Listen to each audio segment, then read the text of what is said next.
Welcome to Wednesday Q&A. Woo! I'm joined by KB and Slim Shady in the back if you're watching on YouTube. This is where you ask the questions and we answer with joy, with curiosity, with passion, and with our opinions. So, hey, I love KB. it. Hey, how are you, Laura? So good. Very good. Good. Let's start off. This is from one of our teachers who is anonymous for now because she wanted to be able to have people listen to this that you might be referring to in the question. Lately, I have people telling me that they have no cartilage in their knees, many with both knees lacking cartilage. I know posture and habitual movement patterns will cause extra wear, but what else? Is it genetic, or are the movement patterns learned by genetics, i.e. watching parents moving and copying? And so she was really wondering about that. Yeah, I'll start off there. Yeah. Because that is a common thing that people are told by their doctor. You have no cartilage in your knees. And I question that. Do they truly, are they really bone on bone? Because, our knees are our largest joints in the body. Very, very, very commonplace to wear away. And to answer the question, yes, a lot of times it is mechanics. We will not move in our hips, so we do way too much movement through our knees. We do way too much movement with our quadriceps versus getting back into our hamstrings, our glutes. And so it's this repetitive, constant wear and tear. There is a genetic component to it by way of the way you're shaped. So, if you're more of a knock-kneed, or what we call a genu valgum, where your knees come in, where you might wear away more on the outer surface of the knees. If you are more bow-legged, on the inner surface of the knees. If you're more bow-legged, you might wear more away on the outer surface of the knees. So, there's genetics by way of that. And I think modeling, you might walk like your dad or your mom did. So the biggest thing that we see with wear and tear of the knees, I think, boils down to two things: mechanics, I guess three: mechanics, a little bit of genetics, and then weight. We cannot deny the fact that if the amount of weight going through the knees is a complete ratio of how much body weight there is. And just so you all know, the amount of weight that goes through your knees, really your kneecap, but that knee joint, just from going up the steps, doubles. Going down the step, triples. So think about that. Now, squatting down is 7 times your body weight. So for every pound more you gain, which is normal as we get older, we gain weight, that's 7 more pounds going through this joint. If we are only moving through the knees and not sharing that load into the hips, into the core, then they are going to wear away faster. So I would question, do they really not have any cartilage left? Or is it worn away on one side more than the other? By simply changing mechanics and changing the surface area that people are weight bearing through, you can take a lot of pressure off of that bone on bone area.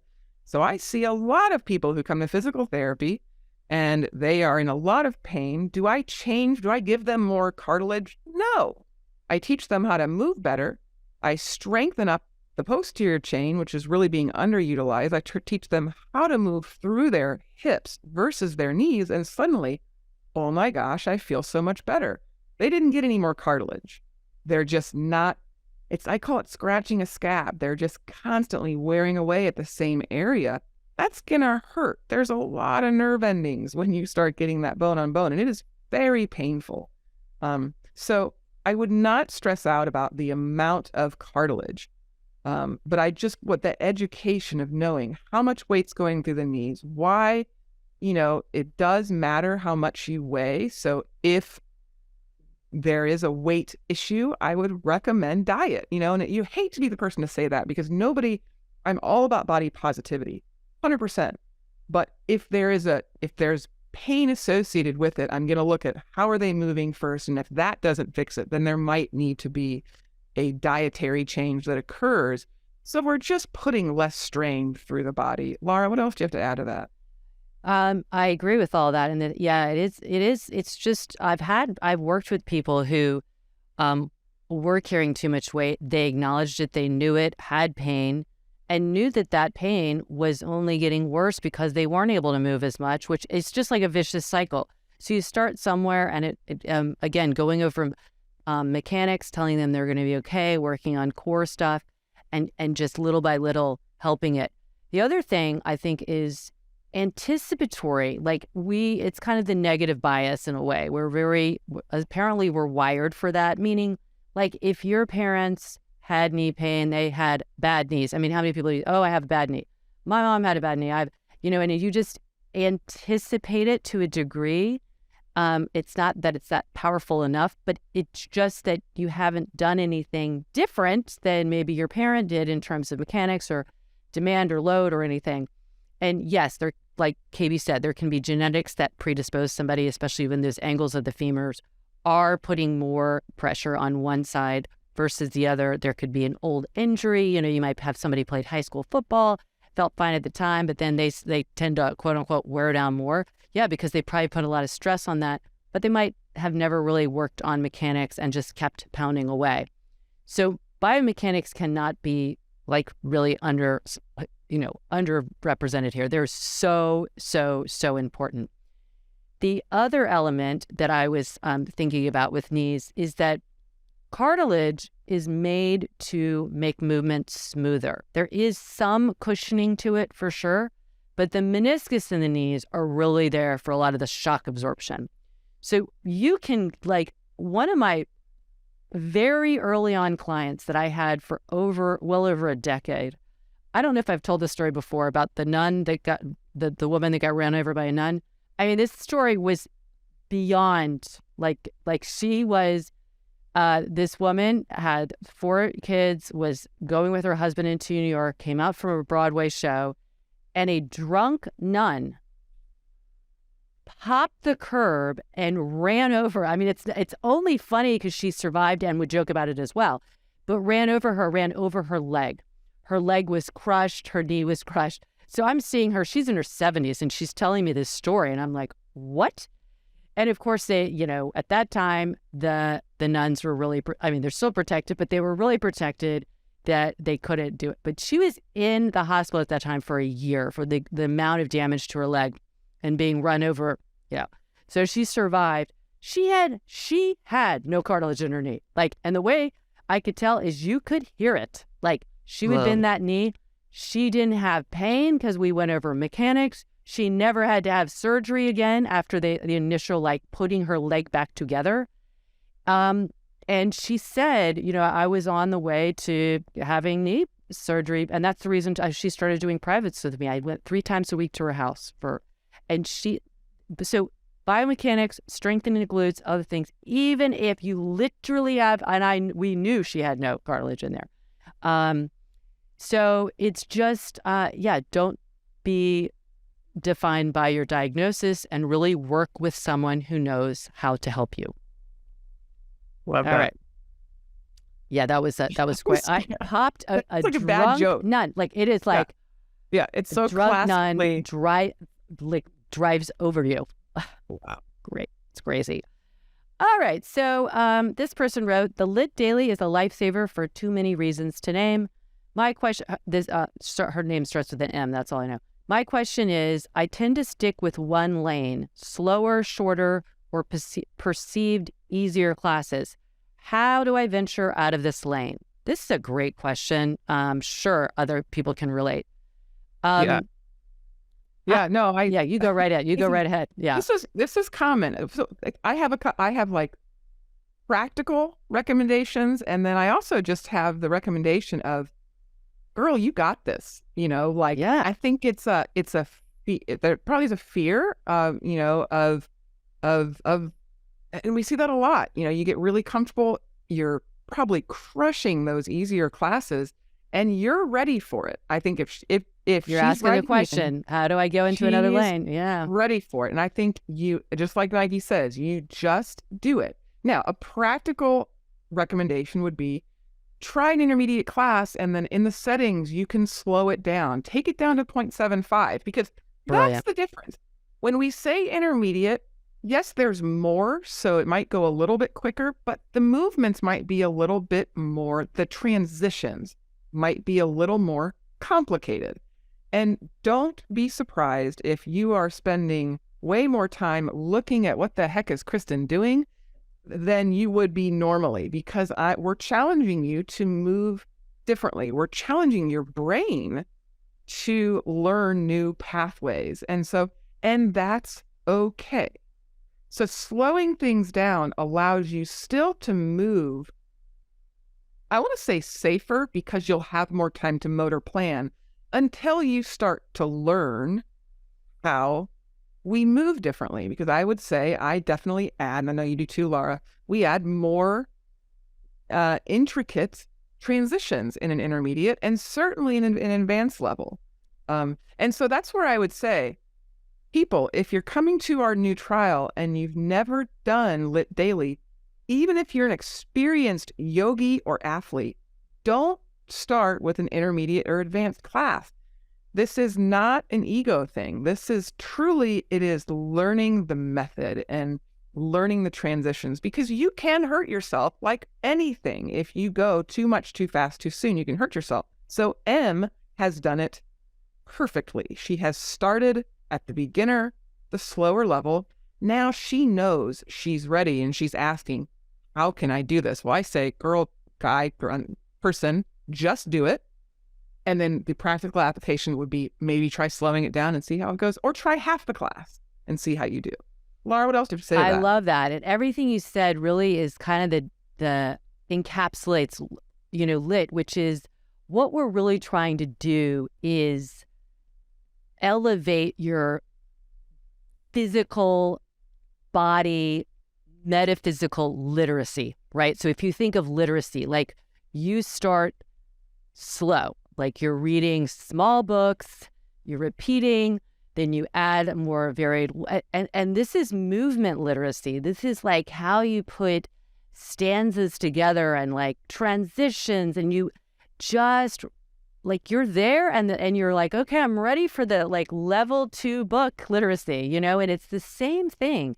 The great thing is you can always come back to another level, but you're ready to challenge yourself, and you can challenge yourself, like KB said, first by knowing that the literacy of the choreography is going to be a little bit more advanced or challenging. So you can slow down the way it's delivered via like just literally slowing the speed down. A lot of people I know will want to practice with the two of us and say, I just bring it down to 0.75. And it's just, you're talking a little slower, but it gives my brain the opportunity to like translate that, because that's what the literacy is. We've seen this over a decade of teaching people. They come in and at first they might be freaked out about turning in more than one direction. Like you're actually going to go, and now you're facing the back of the mat and then we see these people, 4 years later, and they're going up and down and stepping, and we're just giving brief cues, step the right foot, turn left, and that wiring is fast. The literacy is quick.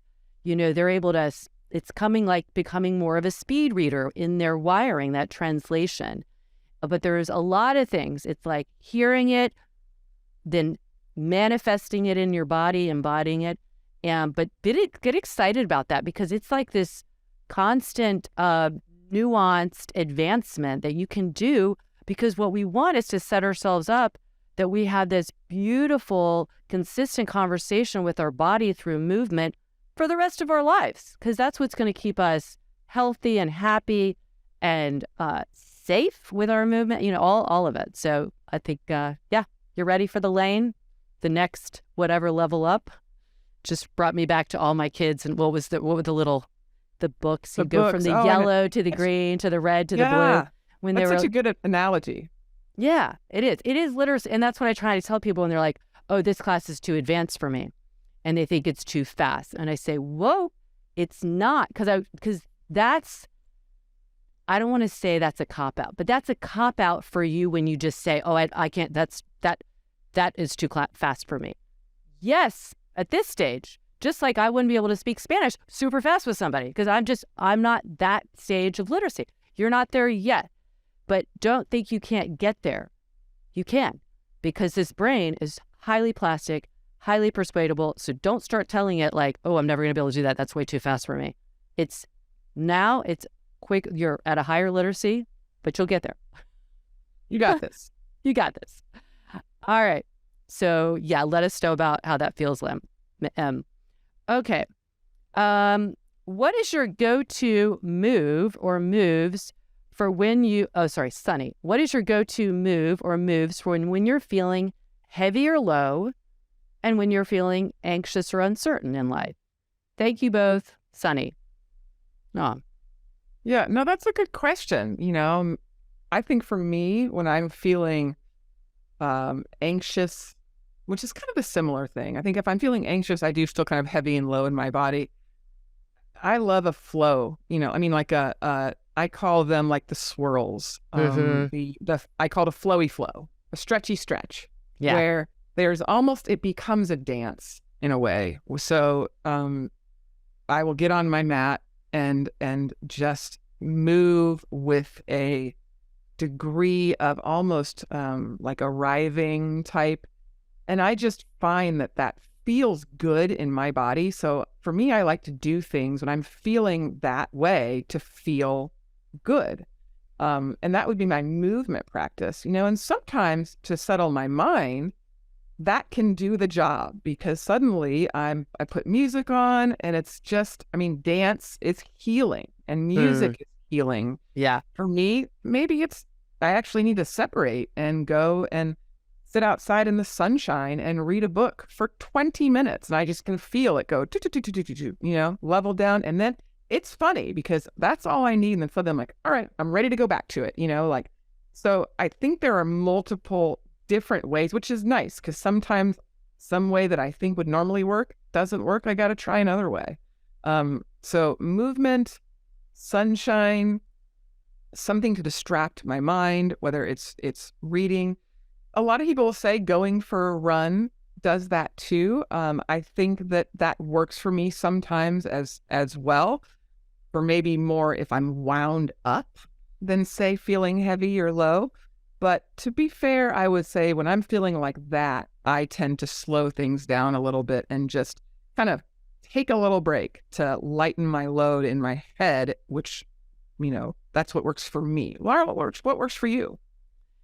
Yeah, I think I'm similar to you in the sense that I just have become more intuitive. And I think this goes back to that kind of like really having this conversation and understanding my body well.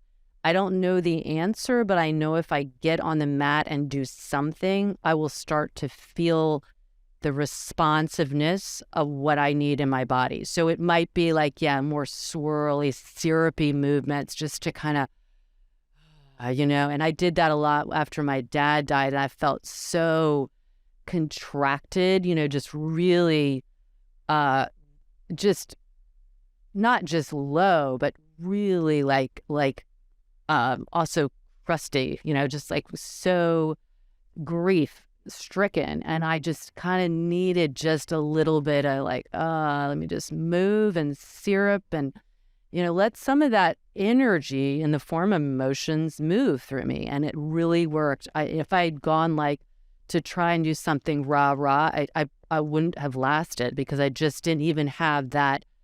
I just didn't have even that amount of energy to tap into. But once I started it, I got more energy, and then it led to that later, not one day, So I think again, it's just like, where are you in that day, and what, and the more you get to know your body and its needs, you won't always know the answer right away, but just start to feel like, is this making me feel better, or is this just making me feel like I'm dragging worse? So sometimes it can be what you don't think. I remember one time having just a little like ache in my neck, no big deal. And I would always like roll my shoulders or neck. And then I was teaching a class with 1 pound weights, and I was doing something. And afterwards, I'm like, all that neck soreness had gone away. Who would have thought holding my hand with a weight and moving it around? But it was almost like I just needed more connection to, who knows if it was related, but it seemed very related. So I think, if you're anxious, try and feel like get grounded. Start with our reset. It really has this amazing transmission to get you both grounded and energized, which I think when you're feeling anxious, you're usually feeling like unmoored. And so you just kind of need to, and that can be enough. Even going through Sun Cell 1 is part of it. There's usually not one move per se. It's just like the mood of the movement is kind of more how I would describe it. But if I'm feeling low or lacking of energy, I just start small. And often if I can get a little kind of plyo explosiveness in there, that'll really help. I will say, like, sometimes one when you thing don't think, find myself needing, this is a weird, like if I'm out and about and I'm feeling nervous about something, like let's say my daughter's competitions or whatever. Yeah. I want to get on my hands. Like I have this crazy need to just like, and I have to restrain myself from not just like popping into a handstand in the middle of the handstand is it's almost like a one-stop solution. You can feel down, you can feel anxious, you can feel just distracted. It does something about just like, it grounds you and yet energizes you. But we can't give that example for everybody because maybe you don't have the handstand yet, but it could be a reason to practice it. So. Exactly. All right. I think we have just one more quick question. This was from Becca, and this is more applicable to me, but you could talk as well about like for healthy snacks, because she said, Becca Bell asked, how do you manage eating vegan, nutritious during travel, like airport, road, international? I can never pack enough snacks. Ha ha. Yeah. I mean, first of all, airport, like you're going to get just brutalized if you try and buy airport food. I don't care if it's vegan or not. It's so pricey. So for me, it's just like in good conscience, I am always trying to bring stuff because even if I can find it, it's going to be 4 times expensive. And I just don't. I'm like, that's just not worth it just because they have us captive in this, So I just bring a variety of snacks.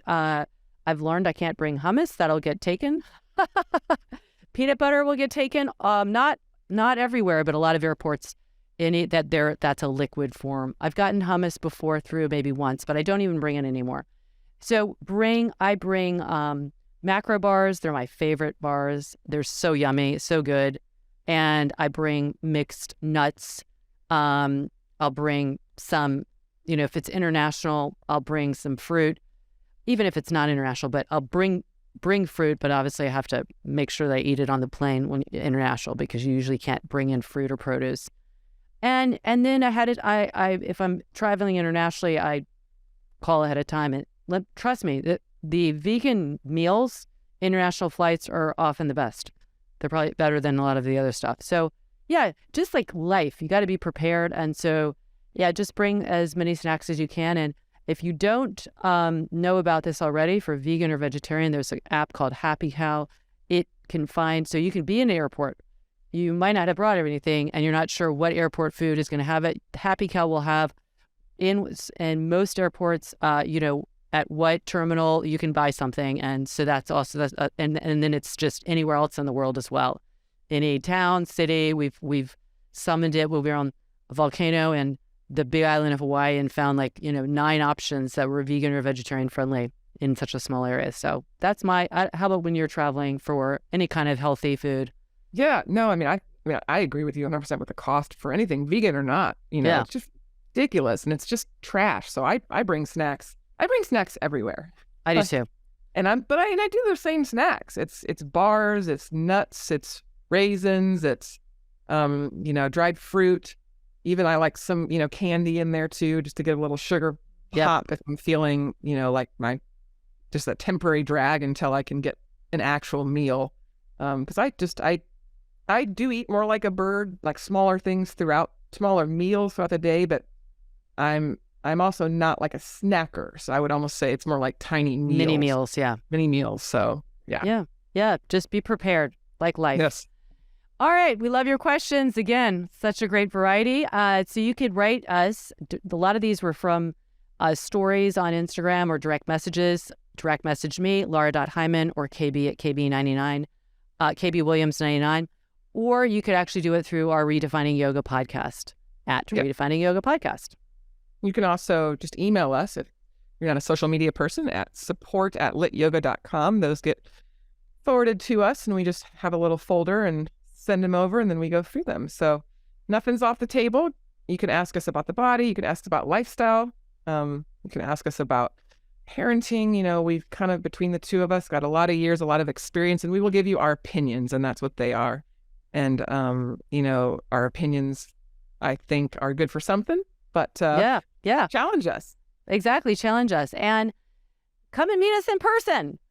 KB and I are going to be in Telluride, and that's in the end of June. I don't have the dates in front of me. That's really ridiculous. I think it's the 22nd, but go to lityoga.com and go to other, in our shop, you can see how to get to those workshops. We're also going to be in Europe this summer. Come and meet us. We're going to be in Paris, in Salzburg, in Frankfurt, and then KB and Rana are going to be in Germany. And where else are you going to be? We're going to be also in Belfast. So Belfast. we'll be in Hungary and Budapest. Budapest, yeah. Belfast. Budapest yeah. and Hamburg. Yeah. Yeah. So come see us in person. We would love that. Or, you know, practice with us, or both. Practice with us online at lityoga.com. Rate, review, and please share this podcast, because we just love meeting new people and having, you know, more people in our community. So thank you so much. We love you. And as always, we're pulling for you.